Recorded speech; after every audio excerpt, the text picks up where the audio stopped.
قال الله سبحانه وتعالى والذين يقولون ربنا هب لنا من أزواجنا وذرياتنا قرة أعين وجعلنا للمتقين إماما۔ اللہ تبارک و تعالی اپنے نیک بندوں کے اوصاف بیان کرتے ہیں۔ ان اوصاف میں ایک وصف اور ایک صفت، ایک خوبی یہ ہے کہ وہ لوگ اللہ تعالیٰ سے جب دعا کرتے ہیں تو اللہ سے یہ کہتے ہیں کہ اے اللہ، عورت دعا کرے تو مجھے میرے خاوند میں آنکھوں کی ٹھنڈک پیدا کر دے، شوہر دعا کرے تو مجھے میری بیوی میں آنکھوں کی ٹھنڈک پیدا کر دے، اور ہماری اولاد میں بھی آنکھوں کی ٹھنڈک پیدا کر دے،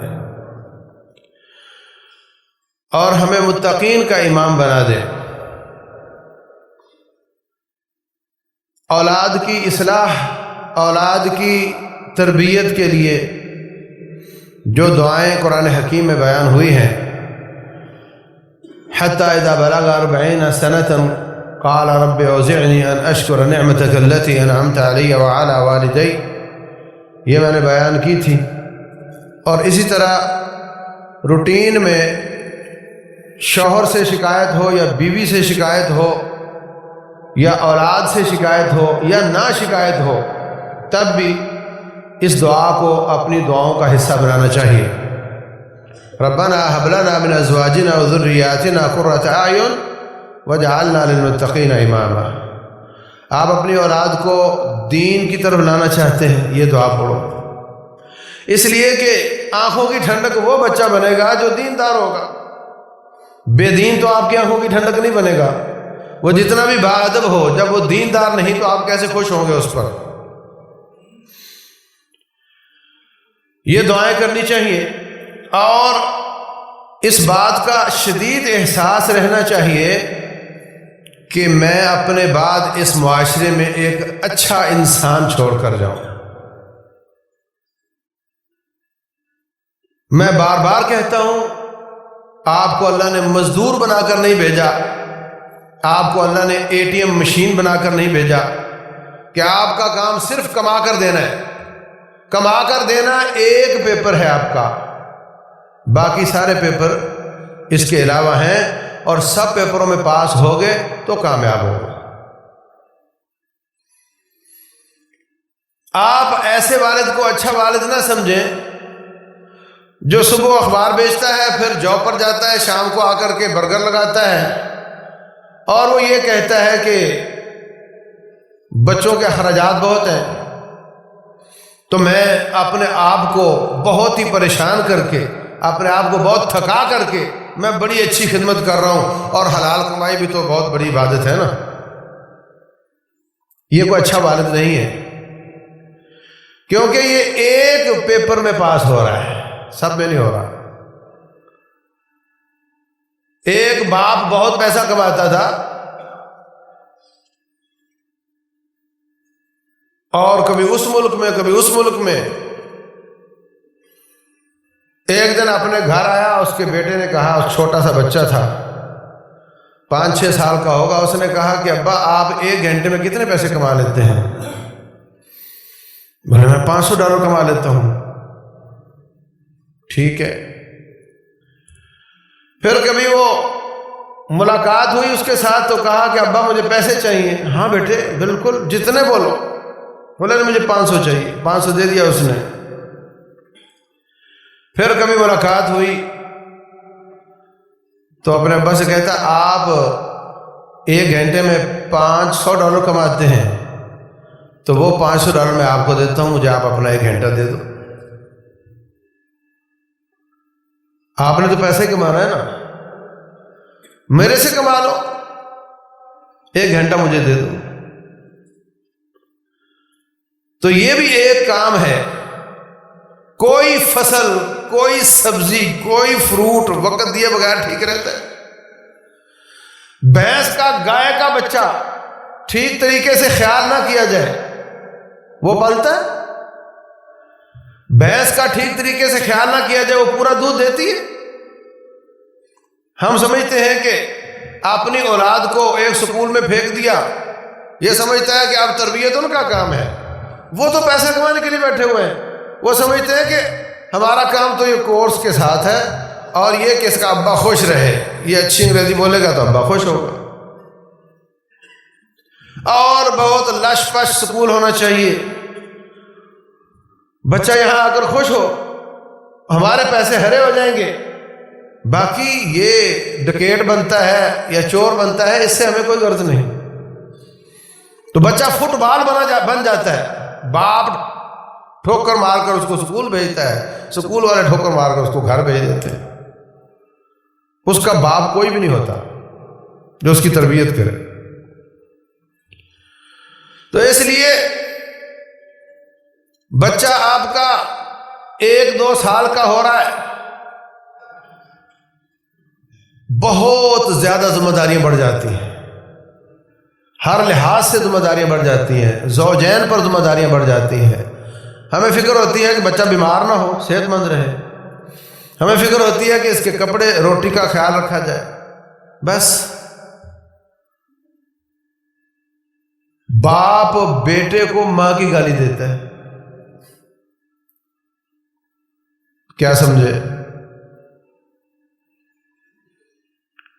باپ بیٹے کو کہتا ہے اپنی ماں کو گالی دو، وہ گالی دیتا ہے تتلی زبان کے ساتھ، خوش ہو جاتا ہے، میرا بچہ بولنے لگ گیا۔ یہ کون سا بچہ، کون سا انسان معاشرے میں بھیج رہا ہے؟ اور گالی کے معنی پر غور کرو، یہ کیا کہہ رہا ہے؟ انا للہ و انا الیہ راجعون۔ تو میرے بھائیوں، دنیا میں کوئی بھی شعبہ ہو، جب تک آپ اعتدال پر نہیں ہیں آپ کامیاب نہیں ہو سکتے۔ انتہا پسندی کبھی کامیابی کی ضمانت نہیں ہوتی، معتدل ہوں گے تو کامیاب ہوں گے۔ پیپروں میں اعتدال، ایک پیپر میں 2 پیپروں میں آپ بہت محنت کر رہے ہو، باقیوں میں فیل ہو رہے ہو، یہ بھی اعتدال نہیں۔ ادھر سستی میں انتہا پسندی ہے، ادھر چستی میں انتہا پسندی ہے، دونوں ہی غلط ہیں۔ آپ کو چاہیے اس کے دین کی فکر بھی کرنا، آپ کو چاہیے اس کے اخلاق کی فکر کرنا، آپ کو چاہیے اس کے کردار کی فکر کرنا۔ آپ کو صرف روٹی کی فکر ہے، کپڑے کی فکر ہے، معیشت کی فکر ہے، یہ اعتدال پسندی نہیں ہے۔ پھر بچے سے پیار میں بھی اعتدال پسندی، بچے کو ڈرانے میں بھی اعتدال پسندی، بچے کی فرمائشیں پوری کرنے میں بھی اعتدال پسندی، بچے کو ڈانٹنے میں بھی اعتدال پسندی۔ ہر جگہ آپ کو اعتدال کا دامن تھام کر رکھنا ہے۔ وہ باپ وہ ماں بالکل اچھے والدین نہیں ہوتے جو بچہ جو مانگے اس کو دے دیتے ہیں۔ رو رہا تھا تو میں نے دے دیا، ہر چیز مانگتا ہے، وہ بھی مانگتا ہے، کیا کریں غریب بھی ہیں، مگر رو رہا تھا تو میں نے دے دیا۔ بچہ تو رویا ہی کرتا ہے، اس کا تو کام ہے، جو چیز نظر آئے، وہ تو سانپ خوبصورت دیکھے گا تو کہے گا مجھے دے دو، تو کیا دے دو گے؟ خوبصورت سانپ، اچھے پرنٹ والا، زہریلا، ہلاک کر دینے والا، بچہ دیکھے گا تو وہ چاہے گا اس کو میں پکڑ لوں، کسی کے پاس دیکھے گا کہے گا مجھے دے دو، تو کیا دے دو گے؟ کھانے پینے کے حساب سے جتنا پروسیس کیا ہوا کھانا ہے وہ سارا ہمارے لیے زہر ہے۔ جتنا چیزیں بیکری میں بنتی ہیں، جتنے بازار میں بنتے ہیں، اب تو باقاعدہ مختلف بسکٹ اور مختلف قسم کے جو رس، کیک رس ہوتے ہیں، ان میں باقاعدہ گولیاں آ رہی، گولی ڈال دیتے ہیں اس میں، بچہ کھا جاتا ہے۔ وہ کس مقصد کے لیے ہیں؟ ہو سکتا ہے کہ وہ اس میں اس کو ایڈکٹ کرنے کے لیے ہو، عادی بنانے والی گولیاں ہوں، ہو سکتا ہے اس میں منشیات ہوں ہلکی پھلکی۔ جتنی مزہ بڑھانے والی چیزیں ہیں اجینو موتو ٹائپ کی، یہ جو آدمی کھا لیتا ہے اس کا دل چاہتا ہے میں بار بار اس کو کھاؤں، اس کی پروڈکٹ بکتی ہے بہت زیادہ، بچہ ضد کرتا ہے مجھے وہی چاہیے، مگر اس کے لیے تو بہت نقصان دہ ہے۔ جتنی کیمیکل کی چیزیں ہیں، جتنی پیک کی ہوئی چیزیں ہیں، اس میں انہوں نے دوائی ڈالی ہے کہ 1 سال تک یہ خراب نہ ہو۔ آپ اگلے مہینے اس کو کھول کر پیو گے، وہ ہضم کیسے ہوگا؟ اس نے تو لکھا ہے کہ 1 سال تک خراب نہ ہو، وہ دوائی ڈالی اس میں۔ تو سادگی میں اپنے گھر بنائی ہوئی چیزیں، گھر بنانے پہ ماں کی محنت آتی ہے، بازار سے لینے میں باپ کی محنت آتی ہے، محنت کوئی کرنا نہیں چاہتا، بس ٹھیک ہے لا دو اس کے منہ میں، تو جب بھی بولے اس کے منہ میں کچھ دے دو تاکہ بولے نہ، روئے نہ۔ یہ کوئی طریقہ اچھا نہیں ہے۔ اس کو سمجھانا یہ اچھا نہیں ہے، اس کے متبادل یہ اچھا ہے، یہ لے لو۔ جو اس کے نقصان دہ چیزیں ہیں اس سے ان کو دور رکھنا۔ آج ہم دیکھتے ہیں معصوم بچوں کو شوگر ہو رہی ہے، معصوم بچوں کو کینسر ہو رہی ہے۔ اس کے پیچھے کیا ہے؟ ان پٹ ہی ہے نا ساری۔ جو چیزیں غلط سلط بازار میں بنتی ہیں وہ سب پیسہ کمانے کے لیے سے بنتی ہیں، اور ہم صرف زبان کے چسکے اور آنکھوں کی لذت دیکھنے میں بڑی خوبصورت لگ رہی ہے لا کر کے اس کو دے دیتے ہیں۔ کوئی فکر نہیں حلال حرام کی، کوئی فکر نہیں نقصان اور غیر نقصان کی، بس ہمیں یہ فکر ہے کہ بچہ خوش رہنا چاہیے۔ پھر ایک آدمی پیسے والا ہے، دوسرا غریب ہے، اس کا بچہ کہتا ہے ہمیں بھی وہی چیزیں چاہیے، اس کو بھی لے کر دینی پڑتی۔ سکولوں نے کاروبار بنا رکھا ہے، اتنا فائدہ شاید ان کو سکول سے نہ ہو جتنا ان کی کینٹین سے ہو رہا ہوتا ہے۔ تو یہ سب لوگ پیسہ کمانے کے چکر میں ہیں، آپ کے بچے کی صحت کے لیے نہیں ہے۔ پھر اسی طرح بچہ پیمپر میں ہے، پیمپر لگانا چاہیے سوتے وقت، دن کے وقت وہ نیچے مٹی میں کھیلے، اس کا جسم بنے، زور لگائے، اس کے جسم میں طاقت پیدا ہو۔ نہیں بند کمروں میں بھئی آکسیجن نہ ملے، پوری دھوپ نہ ملے تو گھاس بھی پیلی ہو جاتی ہے۔ ایک میڈیکل سٹور کے مالک نے مجھے بتایا ویٹامن ڈی جتنی میں اب بیچ رہا ہوں میں نے زندگی میں کبھی نہیں بیچی۔ ویٹامن ڈی ملتی سورج سے، اور ہم اپنے آپ کو کلوز کر رہے ہیں۔ بند رہو، کیوں؟ بچہ مجھے خوبصورت لگنا چاہیے، گندا نہیں ہونا چاہیے، میری آنکھوں کی لذت ہے، مجھے محنت نہ کرنی پڑے، یہ گندا ہو جائے گا مجھے صاف کرنا پڑے گا، اس لیے اس کو گندا ہونے ہی نہ دو، اس کو باہر جانے ہی نہ دو، ہر جگہ سے بند کر کر کے اس کو قید کر کے ہم سمجھتے اس کی صحت اچھی ہو جائے گی۔ ایسا نہیں ہوتا۔ اس میں قوت مدافعت پیدا نہیں ہوتی۔ اللہ تعالیٰ نے انسان کو اتنا عجیب بنایا ہے کہ جس طرح کے حالات ہوں اسی طرح کی قوت مدافعت پیدا ہو جاتی۔ حتیٰ کہ پہاڑوں میں رہنے والے لوگ، وہاں آکسیجن کم ہوتی ہے تو وہاں جب فضا میں کم ہے اونچائی میں تو خون میں بھی کم آئے گی، جب کم آئے گی تو جسم کو کم ملے گی۔ اللہ تعالیٰ ان کی خون کی وینیں چوڑی کر دیتا ہے تاکہ زیادہ خون گردش کر کے جسم کی خوراک پوری، جسم کی آکسیجن کی خوراک پوری کرے۔ کوئی شخص کوہنی کے ساتھ چلنا شروع کر دے تو اس کی کوہنی مضبوط ہو جاتی ہے، اس کی چمڑی مضبوط سخت ہو جاتی ہے۔ یہ کون کرتا ہے؟ یہ اللہ تعالیٰ ہے۔ جسم کا ایک خودکار نظام ہے۔ تو جو بچہ سختیاں جھیلنے کے لائق ہی نہیں بنا، اس نے سختی دیکھی نہیں، تو وہ تو اس میں قوت مدافعت بھی پیدا نہیں ہوگی، وہ برگر ٹائپ ہوگا، ذرا سی ہوا چلی تو بیمار ہو گیا، اس میں قوت مدافعت نہیں آتی۔ اس لیے صحت کا مطلب یہ نہیں ہے کہ ہر وقت اس کو پیک رکھو اور ہر وقت اس کو بند رکھو، اس کو پیمپر کے بغیر کھیلنے دو، گندا ہو جائے گا تو صاف کر لینا، آپ محنت کرو۔ پیمپر شوہر کے پیسوں سے آتا ہے، صفائی تجھے خود محنت کر کے کرنی پڑتی ہے، اس لیے وہ کہتی مجھے نہ کرنی پڑے، اور جائے پہاڑ میں وہ اور بچہ لاگا لگ جاتا ہے اور دانے بن جاتے ہیں اور سب کچھ ہوتا رہتا ہے، مگر اس کو اس کی فکر نہیں ہے۔ میری آنکھوں کو خوبصورت لگنا چاہیے، بیٹا ادھر نہیں جانا، ادھر نہیں جانا، یہ بھی نہیں کرنا، وہ بھی نہیں کرنا۔ یہ دنیا میں آیا ہے، انسان ہے، اب تیری چلنی چاہیے یا کچھ اس کی بھی چلنی چاہیے؟ یہ گھر صرف تیرا ہے یا اس کا بھی ہے؟ تو اس کو بھی اپنی من مانی کرنے دو نا، اس کو بھی کھیلنے دو۔ تو عزیز بھائیوں، اپنے آپ کو مار کر، زیادہ محنت کر کے، بچے کو کم ڈانٹ کر، جہاں پہ غلط ہے وہاں ڈانٹو۔ بچہ دوسروں سے گالی سیکھ رہا ہے، منع کرو اس کو۔ بچہ کوئی ایسی چیز گھر لے آیا ہے جو آپ نے خرید کر نہیں دی، فوراً کانشیس ہو جاؤ، ہوشیار ہو جاؤ، کہاں سے آئی، پیچھے جاؤ اس کے، تاکہ بچے کو چوری کی عادت نہ ہو۔ پہنچو جہاں سے لے کر وہاں پہنچا کر آؤ اس کو فوراً۔ تو ڈانٹنے والی چیزیں وہاں ڈانٹنا چاہیے، وہاں سختی بھی کرنی چاہیے،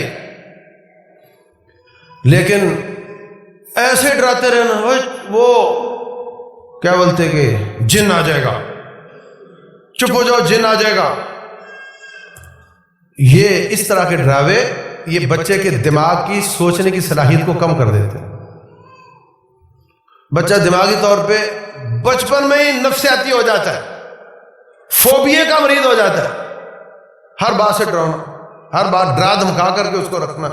یہ تو کوئی جاہل ماسی کر سکتی ہے، ماں ایسا نہیں کر سکتی، لیکن ہمارے یہاں یہ چلتا ہے۔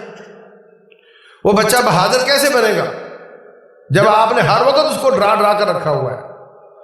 تو جو ضروری چیز ہے، جہاں منع کرنا ہے وہاں سے منع کرو، جہاں ضروری نہیں ہے وہاں اس کو آزادی دو۔ یہ اعتدال ہے۔ کھلا چھوڑ دینا، آزاد ہی رکھنا، ہر وقت جو چاہے مسجد میں شرارتیں کرے، آ کر کے جو چیز چاہے توڑے، کسی کا نقصان کرے، آپ نے منع ہی نہیں کرنا، یہ بھی انتہا پسندی ہے۔ اور ہر وقت اس کا خون خشک کر کے رکھنا، یہ بھی انتہا پسندی ہے۔ جہاں اس کو ڈانٹنا چاہیے وہاں ڈانٹنا ہے، جہاں اس کو روکنا ہے وہاں روکنا ہے، اور ہر وقت خام خواہ ڈانٹتے نہیں رہنا، یہ اعتدال پسندی ہے۔ پھر بچے کا پہلا مدرسہ اس کا گھر ہوتا ہے۔ بچہ جب آتا ہے وہ کچھ نہیں بول سکتا، اس کی زبان کو مادری زبان کہتے ہیں۔ بچہ جو بولتا ہے اس کو کیا بولتے ہیں؟ تیری مادری زبان کون سی ہے؟ ماں سے، مادری کا مطلب ماں سے جو زبان سیکھی تھی وہ کون سی ہے؟ وہ آپ سے سیکھتا ہے۔ کل تک اگر آپ سست تھے، کل تک اگر آپ بد زبان تھے، بد اخلاق تھے، آپس میں لڑتے رہتے تھے، تو اب ہوشیار ہو جاؤ، کیونکہ اب آپ کے بچے نے آپ سے سیکھنا ہے۔ آپ گالیاں بکو گے تو گالیاں سیکھے گا، سبحان اللہ کہو گے تو سبحان اللہ سیکھے گا، جو کہو گے اس نے آپ سے سیکھنا ہے۔ اب اس کی وجہ سے اپنے آپ کو محتاط کر لو، اس کی وجہ سے اپنی زبان کنٹرول کر لو۔ پھر بچوں کے لباس کا اللہ المستعان بہت برا حال ہے۔ بچی بھی 3 سال کی، بچہ بھی 3 سال کا ہے، اس کو کیوں 1 انچ کی شلوار پہنائی جاتی ہے، بچے کو اس کی پتلون کیوں نیچے تک جاتی ہے؟ وجہ وہ دونوں انسان نہیں ہیں؟ جو سیمپل آپ 3-4 سال کے بچے بچی کا روڈ پر دیکھتے ہو گرمیوں میں، وہی آج بڑے پہن رہے ہیں، اس کی عادت اسی پہ ہو گئی۔ تو ایک حد تک 4-5 سال تک چلو ٹھیک ہے، جس طرح کا بھی کوئی لباس پہنے، اس کے بعد بچوں کے لباس ساتر ہونے چاہیے، چست ہونا، جسم کی نمائش کرنے والا ہونا، یہ لباس اس سے منع کرو، اس کو آپ نہیں پہن سکتے۔ BBC لندن نے ایک رپورٹ دی تھی کہ یہ جو چست لباس ہے، اس سے بچے جننے کی صلاحیت میں 14% کمی آ جاتی ہے۔ جا کر دیکھ لو، ابھی موجود ہے۔ تو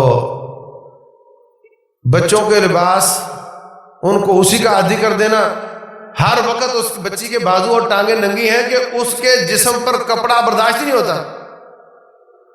آپ افغانستان میں دیکھ لو، عورتیں ایسا برقع پہنتی ہیں، موٹا برقع، اس میں کچھ نظر نہیں آ رہا ہوتا، اس کے جسم کو ہوا تک نہیں لگتی۔ اور ہمارے ہاں عورتیں کہتی نہیں، ہمارے جسم پر تو گرمی بہت لگتی۔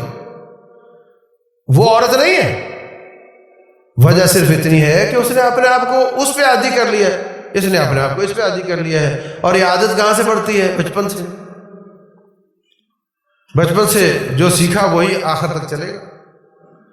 اس نے جسم پر کپڑے کو کبھی برداشت ہی نہیں کیا، بڑی ہو کر کیا کرے گی؟ پھر بھی نہیں کرے گی. اگر ایسے شوہر سے شادی ہو گئی جو پردہ کروانا چاہتا ہے تو لڑائیاں ہوں گی، جھگڑے ہوں گے.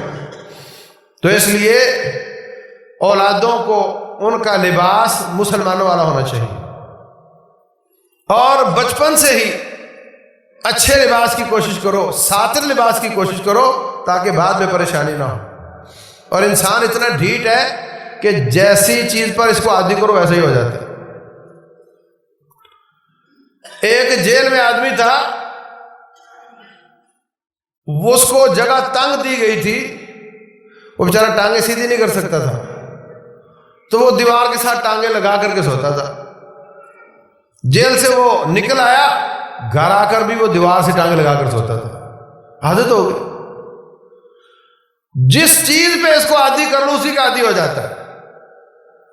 اگر اس کو اچھے اخلاق پر عادی کرو گے، اچھی زبان پر عادی کرو گے، تو یہ اچھے اخلاق اچھی زبان والا ہو جائے گا. اور اگر اس کو ننگ پر،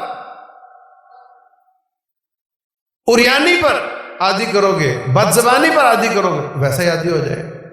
یہ انسان گھوڑا ہے، وہ لگام کو پسند نہیں کرتا، اس کو عادی کیا جاتا ہے حتیٰ کہ وہ لگام کو پسند کر لیتا ہے. سواری کو پسند نہیں کرتا، سواری کو پسند کرنے لگ جاتا ہے. تانگے میں لگنا پسند نہیں کرتا، اس کا عادی ہو جاتا ہے. ایسا ہی انسان.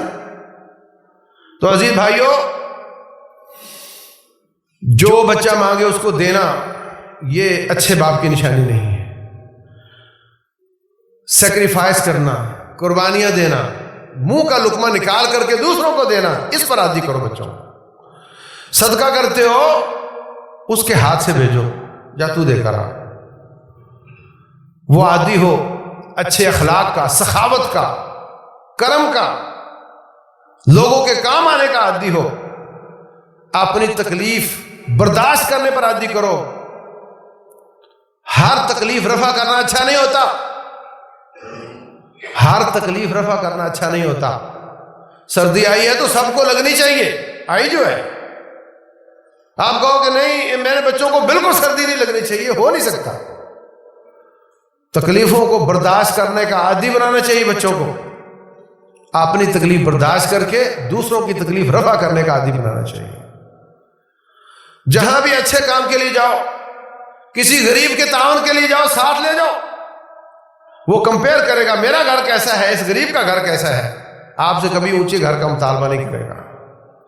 کبھی بیمار کی بیمار پرسی کے لیے جاؤ، اس کو ساتھ لے جاؤ. جو اپنے سے کمزور صحت والے کو دیکھے گا اللہ کا شکر ادا کرے گا. کبھی قبرستان میں جاؤ، وہاں ساتھ لے جاؤ، اس کو آخرت یاد آئے گی. اور اپنے رب کا تعارف کرواؤ، اللہ کہاں ہے، یہ چیز ہمیں میرے رب نے دی ہے، یہ سہولت بھی ہمیں ہمارے رب نے دی ہے، یہ تیری سمجھداری بھی، تیری صحت بھی، تیرا جسم بھی یہ ہمارے اللہ نے دیا ہے. ہر بات پر اس کو اللہ یاد کرواؤ. چھوٹی چھوٹی دعائیں یاد کرواؤ، چھوٹی چھوٹی آیات اور چھوٹی چھوٹی صورتیں یاد کرواؤ. یہ سارے محنت کے کام ہیں، کوئی اور نہیں کرتا، یہ آپ کو خود کرنے پڑتے ہیں. تو پھر ہے وہ تربیت یافتہ بچہ ہوگا، انشاءاللہ کسی میدان میں بھی جائے گا مار نہیں کھائے گا. لیکن اگر آپ نے اس کو چھوڑ دیا، محلے والوں سے گالیاں سیکھے، بد کلامی سیکھے، والدین سے بھی برا سیکھے، اور دنیا میں جو کچھ ہو رہا ہے موبائل سے گند سیکھے، ٹی وی سے سیکھے، تو پھر بھائیو وہ آپ نے دنیا میں کوئی اچھے انسان کا اضافہ نہیں کیا. آپ نے اپنی ڈیوٹی پوری نہیں کی. رب ذوالجلال آپ سے پوچھے گا کہ آپ کو میں نے اولاد دی تھی تو نے اس کے ساتھ کیا سلوک کیا ہے. یہ بچہ آپ کے مرنے کے بعد نہ آپ کا جنازہ پڑے گا، نہ آپ کو نہلائے گا. یہ بچہ آپ کی قبر پر نہیں آئے گا، اس کو آپ کی شکل بھی بھول جائے گی، قبر بھی بھول جائے گی. نہ یہ آپ کے لیے دعائیں کرے گا۔ لیکن اگر آپ نے محنت کر کے اس کی اچھی تربیت کر لی، یہی بچہ آپ کو دنیا میں آپ کا ہاتھ بنے گا، آپ کا بازو بنے گا، اور یہی بچہ مرنے کے بعد آپ کے لیے دعاؤں کا ذریعہ، نیکیوں کا ذریعہ بنے گا۔ یہی بچہ کہے گا رب ارحمہما کما ربیانی صغیرا، یا اللہ میرے والدین پر رحم کر جیسے انہوں نے میری تربیت کی تھی۔ جب کی نہیں تو کیا کہے گا وہ؟ جب تو نے کی تو کہے گا نا، جب آپ نے اس کی تربیت کی نہیں تو کیسے کہے گا؟ اور اگر کہہ بھی دے تو یہ دعا نہیں، بد دعا بن جائے گی۔ کیا کہے گا؟ یا اللہ جیسی تربیت انہوں نے میری کی ویسے تو ان سے سلوک کر، تو یہ دعا ہے، بد دعا ہے جب آپ نے تربیت اچھی کی نہیں۔ تو اس لیے صرف بچے جننا کام نہیں، صرف ان کی روٹی کپڑا پورا کرنا کام نہیں، یہ تو ایک جانب ہے، بہت بڑے بڑے کام ہیں۔ مزید اس پر انشاءاللہ بات چلتی رہے گی۔ اللہ تبارک و تعالی ہمیں اولادوں کو نیک کرے، ان کو اپنی آنکھوں کی ٹھنڈک بنائے۔ اللہ ہماری بیویوں کو، ہمارے بیویوں کے شوہروں کو، سب کو ان کی اصلاح فرمائے، اور دنیا میں رہتے ہوئے ایسے کام کر جائیں جیسے اللہ راضی ہو۔ وما علینا الا البلاغ۔